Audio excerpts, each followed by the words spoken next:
तो दोस्तों आज हम कंडीशनल स्टेटमेंट्स के बारे में पढ़ेंगे। आखिर कंडीशनल स्टेटमेंट्स होती क्या हैं, कंडीशनल स्टेटमेंट कौन कौन सी होती हैं, उन सब के बारे में डिस्कस करेंगे। तो सबसे पहले कंडीशनल स्टेटमेंट्स के बारे में देखते हैं। तो conditional statements control the flow of execution based on condition. आपका जो कोड होता है उसके फ्लो को कंट्रोल करती हैं कंडीशनल स्टेटमेंट्स। जो भी आप कंडीशन देते हैं कि इस कंडीशन पे मेरा कोड जो है वो एग्जीक्यूट करना चाहिए या नहीं करना चाहिए, उन सारी चीज़ों पे ये डिपेंड करता है। सारी चीज़ें जो है वो कंडीशन पे डिपेंड करती हैं। अब इसमें जो पहला पॉइंट आता है वो डिसीजन मेकिंग आ जाती है कि आप सबसे पहले डिसीजन करते हो कि आपके पास कौन सी जो है वो कंडीशन होनी चाहिए। फिर आप उसे कंडीशन देते हो, डिसीजन करके कौन सी कंडीशन होनी चाहिए, फिर आप कंडीशन दे देते हो। और उसके बाद कंडीशन जो है वो आपके पास दो तरह की होती हैं। सबसे पहले लॉजिकल ऑपरेटर्स जिसमें एंड और ये जो है ये नॉट का सिंबल है यहाँ पर। यानी एंड का मतलब अगर कोई दो चीज़ें आप रिलेट कर रहे हो कि ये भी कंडीशन होनी चाहिए, ये भी कंडीशन होनी चाहिए, तो उसके लिए आप एंड का इस्तेमाल करते हो। यानी दो कंडीशन आप मस्त बता रहे हो किसी को। फिर और का इस्तेमाल करते हैं। और का इस्तेमाल इसलिए होता है अगर आप चाहें कि या तो ये कंडीशन मुकम्मल हो जाए या फिर ये कंडीशन मुकम्मल हो जाए, कोई भी दो में से एक कंडीशन मुकम्मल हो जाए, उसके लिए आप और का इस्तेमाल करते हो। नेक्स्ट जो आता है वो नॉट होता है कि अगर ये कंडीशन मुकम्मल ना हो तो उसके लिए आप ये जो है वो सिंबल इस्तेमाल करते हो नॉट का। उसके बाद आपके पास रैशनल ऑपरेटर्स आ जाते हैं। रैशनल ऑपरेटर्स क्या होते हैं?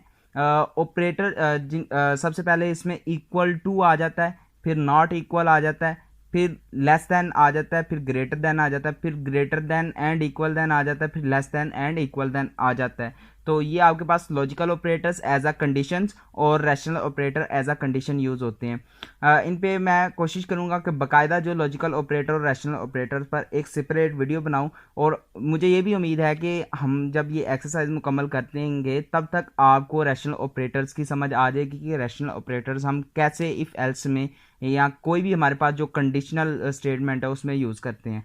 तो जितने भी रैशनल ऑपरेटर्स हैं और लॉजिकल ऑपरेटर्स हैं वो यूज़ होते ही जो है वो आपके पास कंडीशनल स्टेटमेंट्स में है। नेक्स्ट हमारे पास बूलियन एक्सप्रेशंस आ जाती हैं। ठीक है, तो ये बूलियन एक्सप्रेशन जो होती हैं इनमें दो ही कॉन्सेप्ट होते हैं, या तो कोई चीज़ ट्रू हो गई या तो कोई चीज़ फॉल्स हो गई। तो ये तीन हमारे पास बेसिक फंडामेंटल्स हैं जब जो भी कंडीशनल स्टेटमेंट्स को कंट्रोल करने के लिए इस्तेमाल की जाती हैं। अब हम देखते हैं कि हम कितनी कंडीशनल स्टेटमेंट पढ़ेंगे। सबसे पहले हम इफ़ स्टेटमेंट के बारे में पढ़ेंगे, फिर हम इफ़ एल्स स्टेटमेंट के बारे में पढ़ेंगे, फिर हम एल्स इफ स्टेटमेंट के बारे में पढ़ेंगे, और लास्ट पे हम स्विच स्टेटमेंट चूंकि लेक्चर लंबा हो गया था इसलिए मैंने स्विच स्टेटमेंट नहीं करवाई। स्विच स्टेटमेंट जो है वो हम अगले लेक्चर में करेंगे। तो हम if statement, if else statement और एल्स इफ स्टेटमेंट को इसी लेक्चर में हम इसको मुकम्मल करने की कोशिश करेंगे।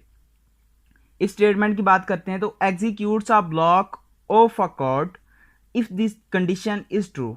आप किसी भी जो कोड का कोई भी कोड अगर आप एग्जीक्यूट करना चाहते हैं उसकी शर्त ये है कि कंडीशन ट्रू होनी चाहिए।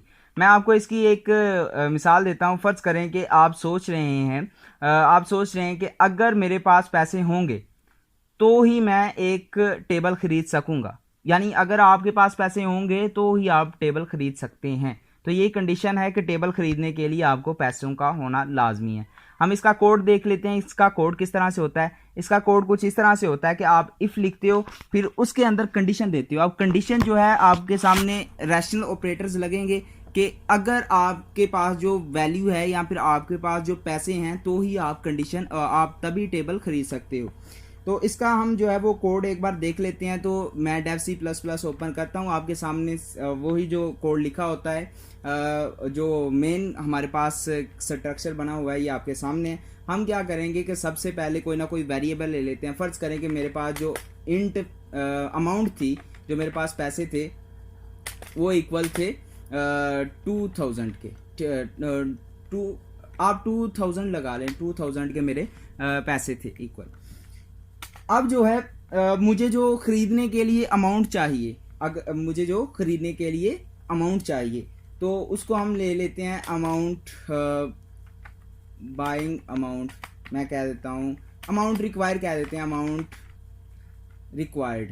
तो रिक्वायर्ड ठीक है। अमाउंट रिक्वायर कितनी है जी, मैं कहता हूँ कि कोई भी टेबल खरीदने के लिए मुझे अमाउंट जो रिक्वायर है वो 3000 है, ठीक है। तो अब मैं स्टेटमेंट का यूज़ करने लगा हूँ। मैं स्टेटमेंट का किस तरह से यूज़ करूँगा, मैं कहूँगा इफ़, अगर, अब देखिए यहाँ पर हम ग्रेटर देन और इक्वल देन का यूज़ करेंगे, ठीक है। अगर कैसे यूज़ करेंगे कि मैं कहूँगा कि अगर मेरी जो अमाउंट है वो रिक्वायर अमाउंट के इक्वल है या ज़्यादा है, ठीक है। या फिर आप कह देते हैं कि मेरी जो अमाउंट है इक्वल देन रिक्वायर अमाउंट है, या फिर greater than and equal than जो है वो मेरी अमाउंट रिक्वायर अमाउंट से ज़्यादा। फ़र्ज़ कर लें मेरी जो अमाउंट है वो ग्रेटर देन है या इक्वल देन है। हम ये भी लगा सकते हैं, या फिर हम दो इक्वल के निशान लगा सकते हैं। अगर हम दो इक्वल के निशान लगाएंगे उसका मतलब इसी के इक्वल होनी चाहिए, ना इससे ज़्यादा ना इससे कम। लेकिन हम greater than and equal than लगा रहे हैं, इसका मतलब है कि मेरे पास या तो 2000 और या तो 3000 हों, या तो 3000 से ज़्यादा हों। तो किस अमाउंट से ज़्यादा होनी चाहिए, अमाउंट रिक्वायर्ड, यानी जो मुझे अमाउंट रिक्वायर्ड है उससे ज़्यादा होनी चाहिए। तो आपने कोड क्या एग्जीक्यूट करना है, यू कैन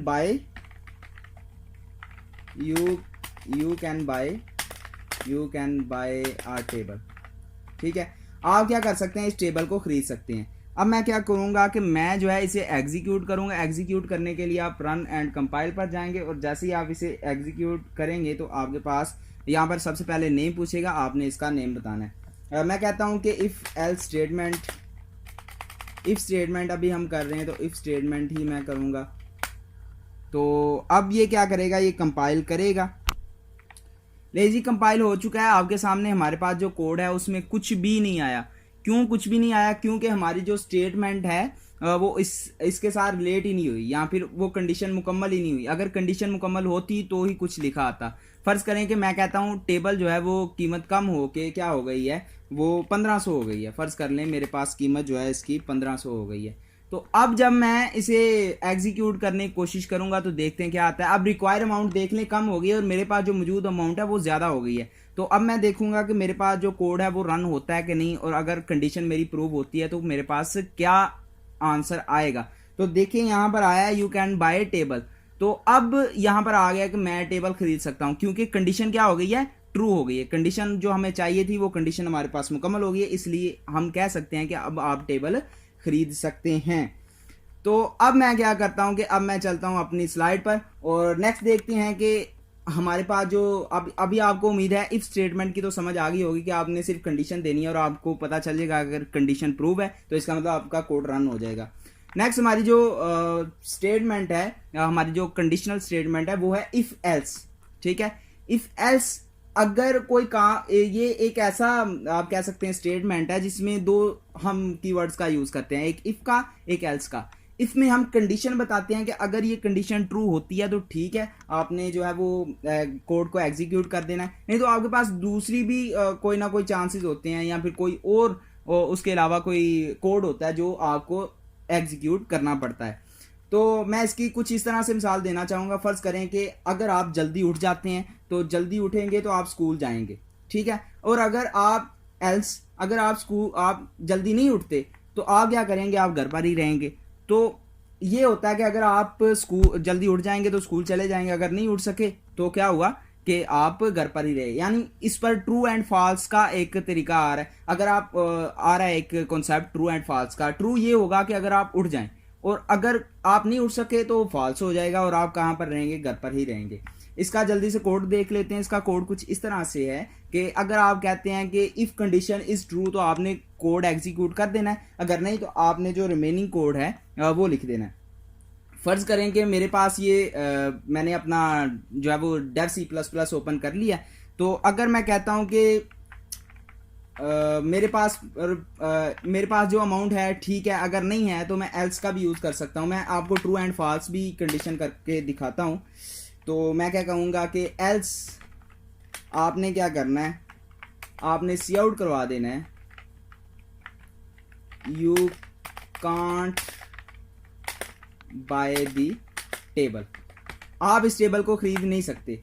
तो अब मैं देखता हूँ भाई, मैं इसको दोबारा से मैं इसे 2500 कर देता हूँ, कीमत हमारी फिर से इंक्रीज हो गई। और अब मैं इसे एग्जीक्यूट एंड रन करने की कोशिश करता हूँ।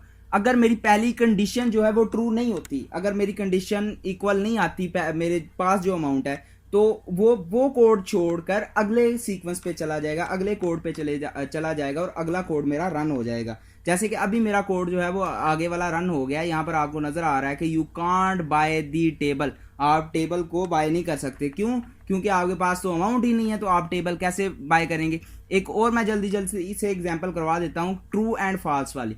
तो मैं कहता हूँ कि आप जो है वो स्कूल जा रहे हैं, तो इज गोइंग स्कूल, ठीक है, इज गोइंग स्कूल जो है वो मैं बूलियन का इस्तेमाल करूंगा इसलिए इसके लिए, तो बूल का इस्तेमाल करूंगा, bool is going school, is going हम यही कर लेते हैं और इसे कर देते हैं ट्रू, इसे क्या कर देते हैं ट्रू, यानी इज गोइंग अगर ट्रू होगा तो मैं जाऊंगा। तो अब मैं यहाँ पर कहता हूँ कि अगर मेरे पास जो इज गोइंग है, मेरे पास जो इज गोइंग है इक्वल है ट्रू के, अगर वो किसके इक्वल है, ट्रू के, तो मैं कहूंगा you are going to school, you are going to you are going to school.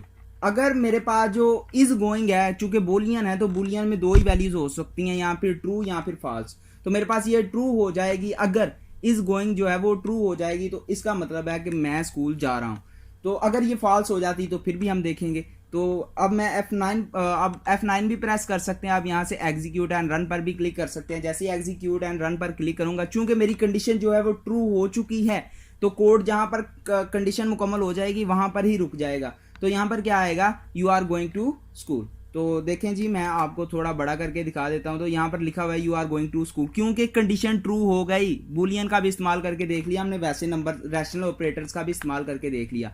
उम्मीद है आपको बूलियन और रैशनल ऑपरेटर्स की भी समझ आती होगी साथ साथ। फर्ज करें अगर ये फॉल्स हो जाता है, अगर ये क्या हो जाता है, फॉल्स हो जाता है, अगर ये हो जाए फॉल्स, तो इसको भी लिखने के दो तरीके हैं। अगर ये फॉल्स हो जाए, आप कहेंगे सर वो जो बूलियन था वहां पर एक नॉट भी था, तो अगर आप यहां पर फॉल्स कर रहे हैं तो आप डायरेक्टली इज गोइंग पहले वो निशान लगा के आप दोबारा इज गोइंग लगा सकते हैं। इसका मतलब ये होगा कि is going is equal false, तो यही इसका मतलब होगा। तो खैर मैं ज्यादा कॉम्प्लेक्स नहीं करता, मैं यहाँ पर कहता हूँ कि अगर आप फॉल्स कर देंगे तो आप ये कंडीशन छोड़ के, क्योंकि ये कंडीशन फॉल्स हो गई, आप अगली कंडीशन पे आ जाएंगे। तो उम्मीद है आपको इस चीज़ की समझ आ गई होगी। तो हम क्या करते हैं, हम अपनी स्लाइड पे चलते हैं और नेक्स्ट देखते हैं। आगे जो हमारे पास कोड है वो है एल्स इफ। कोड क्या है, एल्स इफ। ये मुख्तलिफ तरह की कंडीशंस को देखता है, यानी हो सकता है आपके पास सिर्फ एक ही ऑप्शन ना हो, आपके पास मल्टीपल ऑप्शंस हो। यानी अगर आप कोई चीज़ बाय करना चाह रहे हैं तो उतने पैसे नहीं है, फिर आप उससे नीचे वाली चीज़ बाय कर सकते हैं, उससे नीचे वाली चीज़ बाय कर सकते हैं। इस तरह से आपके पास कई कंडीशंस होते हैं, कई ऑप्शंस होते हैं। तो उन्हीं ऑप्शन को हम देखते हैं, उन्हीं ऑप्शन को टेस्ट करते हैं। जो ऑप्शन हमारे पास मिल जाता है तो हम कह देते हैं जी ओके है। तो मैं इसकी कुछ मिसाल इस डायग्राम से देना चाहूँगा, या फिर इस फ्लो चार्ट से देना चाहूँगा, आप जो भी समझ सकते हैं इससे। फर्ज करें कि एक लड़की है जो कि सोच रही है कि अगर मेरे पास जो पैसे हैं वो 5,000 से ज़्यादा हुए तो मैं क्या करूँगा, मैं मेकअप किट खरीदूंगी। और अगर उसके पास 5,000 से कम हुए और 3,000 से ज्यादा हुए, अब यहाँ पर एंड ऑपरेटर का लगेगा। यहाँ दो कंडीशंस आ गई हैं, 3,000 से ज्यादा होने चाहिए, 4,000 से कम होने चाहिए, तो वो फ्रॉक खरीदेगी। और अगर उससे 3,000 से कम होते हैं, यानी 3,000 भी पूरे पैसे नहीं है, तो उससे कम है, तो वो क्या खरीदेगी, वो एक हील्स खरीदेगी, या फिर आप सैंडल्स का भी नाम दे सकते हैं। तो जल्दी जल्दी से हम इसका कोड देख लेते हैं कि इसका कोड कैसे लिखा जाता है। तो इसका कोड कुछ इस तरह से है कि आप सबसे पहले इफ कंडीशन लिखेंगे, उसके अंदर जो भी आपका इनिशियल कंडीशन है वो देंगे, उसके बाद आप एल्स लिखेंगे और जो भी कंडीशन है वो देंगे, और एल्स के बाद इफ लगाएंगे और दोबारा उसके अंदर जो भी कंडीशन आ रही होगी वो देंगे। और इसी तरह से आगे कोड बढ़ता रहेगा, जितनी आप कंडीशन देना चाहते हैं उतनी आप कंडीशंस देते रहेंगे। एल्स इफ के अंदर फिर कंडीशन देंगे, फिर एल्स इफ, फिर आप कंडीशन देंगे और एंड पे एल्स आ जाएगा अगर कोई भी कंडीशन मुकम्मल नहीं होगी। तो हम जल्दी जल्दी से इस कोड को देख लेते हैं।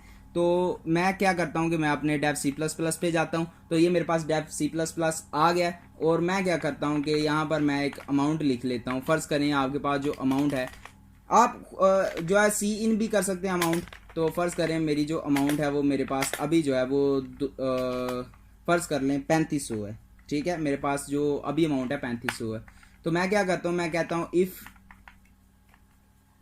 यहाँ पर कहता हूँ इफ़ जो आपके पास अमाउंट है वो ग्रेटर देन होगी 5000 से, अगर जो अमाउंट है वो ग्रेटर देन होगी 5000 से, तो आप क्या करेंगे, you can buy a makeup kit, you can buy a makeup kit, आप मेकअप किट खरीद सकते हैं।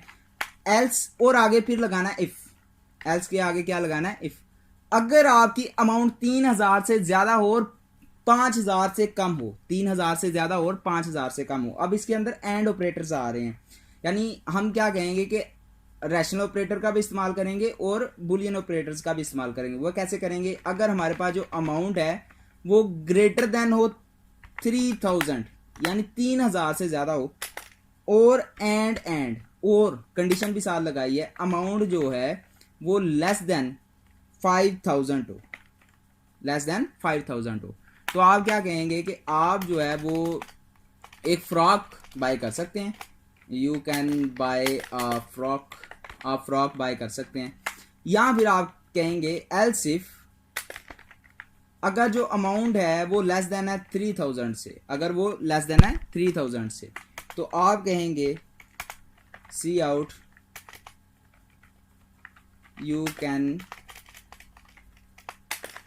बाय हील्स, ठीक है। और अगर आपके पास कोई पैसा नहीं है तो आप एल्स देके आप कह देंगे सी आउट कांट बाय एनीथिंग, कोई भी आप चीज खरीद नहीं सकते। अब आप क्या करेंगे, इस चीज को एग्जीक्यूट कर देंगे। दोबारा देख ले, सबसे पहले मैंने इफ स्टेटमेंट लगाई, मैंने कोई ना कोई अमाउंट दी हुई थी, मैंने कहा अगर 5000 से ज्यादा होती है तो आप कहेंगे आप मेकअप किट खरीद सकते हैं। अगर 5000 से कम है और 3000 से ज्यादा, दरमियान में एंड लगाया, इसमें दोनों कंडीशन का होना लाजमी है, यहाँ 3000 से ज्यादा हो या 5000 से कम हो। यहाँ पर अगर आप और लगाएंगे तो इसमें कम से कम एक कंडीशन लाजमी ठीक होनी चाहिए, ठीक है, तो आपका जो है ऊपर ही कोड खत्म हो जाएगा, इसलिए आपने ये गलती नहीं करनी। और का भी हम लाजमी देखेंगे जब हम स्विच स्टेटमेंट का कोई उसमें कोई मेथड इस तरह का इस्तेमाल करेंगे। फिर हम जो है ना वो कहते हैं कि अगर आपकी अमाउंट 3000 से कम है और तो आप हील्स बाय कर सकते हैं, अगर आपके पास कुछ भी नहीं है एल्स तो आप कुछ भी बाय नहीं कर सकते। अब हम इसे एग्जीक्यूट करते हैं और देखते हैं हमारे पास क्या आता है। तो मैं इसे रन कर रहा हूँ और जैसे ही कंपाइल और रन होगा आपके पास आंसर आ जाएगा, और मेरे पास कंपाइलेशन हो चुकी है और रन भी हो चुका है। तो देखें जी कैसा आपके पास जो है वो रिजल्ट निकला है, you can buy a frock. जाहिर सी बात है, फ्रॉक जो है हमने बताया था 5000 से कम है और 3000 से ज़्यादा है। इफ़ एल्स स्टेटमेंट कुछ इसी तरह से थी जो आपको मैंने बताया है और जिस तरह से मैंने करवाया है। उम्मीद है जो आपको आज वीडियो मिली है ये काफ़ी ज़्यादा इंफॉर्मेटिव होगी और काफ़ी ज़्यादा आपको पसंद आई होगी। अगर पसंद आई है तो वीडियो को लाइक करना और चैनल को सब्सक्राइब करना